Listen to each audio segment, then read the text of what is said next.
E para isso vos escrevi também, para, por essa prova, saber se sois obedientes em tudo.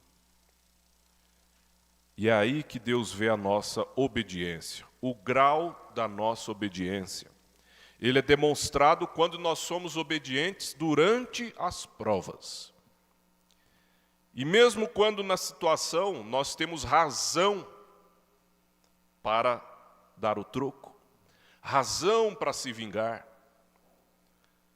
razão para pagar na mesma moeda, porque a lei dos homens, como dizia o princípio de Talião, olho por olho, dente por dente. Ou seja, quem ferir com a espada, pela espada será ferido. Quem causar a morte é digno de morte.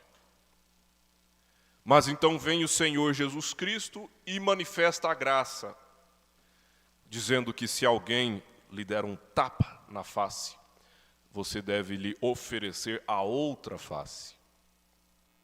Em vez de dar o mesmo para ele, dar um tapa na dele também, para equilibrar a situação. Nós temos que aceitar algumas coisas, temos que aceitar algumas derrotas. Paulo estava muito diferente do que ele já tinha sido antes.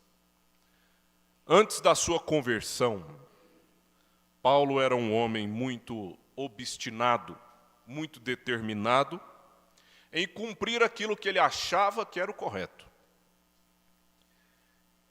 E justamente ali sendo educado junto da seita, mais, vamos dizer assim, bem vista, quando se falava em doutrina, guardiões da doutrina, guardiões da lei. E de repente ele viu ali um levante, os cristãos, os primeiros cristãos. E o então Saulo, muito estudado, um grande doutor, um grande mestre, ele viu que aquilo ameaçava tudo que ele defendia. Um sistema, uma ordem religiosa que ele defendia. Então qual foi a sua reação? Perseguir. Saulo foi um algoz dos primeiros cristãos. Saulo estava presente no momento do apedrejamento do primeiro mártir, Estevão. E ele não impediu. Na verdade, ele estava entre os que apoiaram aquele apedrejamento. E a conversão de Saulo acontece quando ele estava a caminho de Damasco, com cartas na sua bagagem. O que será que tinha nessas cartas? Provavelmente era uma lista com nomes. Pessoas que ele estava indo lá investigar, perseguir. E, no meio da sua trajetória, do seu caminho, ele se encontra com aquela luz, que era o próprio Senhor Jesus Cristo, falando com ele. Então houve essa conversão, e a partir daí ele começa a ser chamado de Paulo. Passa a ser chamado de Paulo. E há um contraste entre os dois nomes que ele recebe.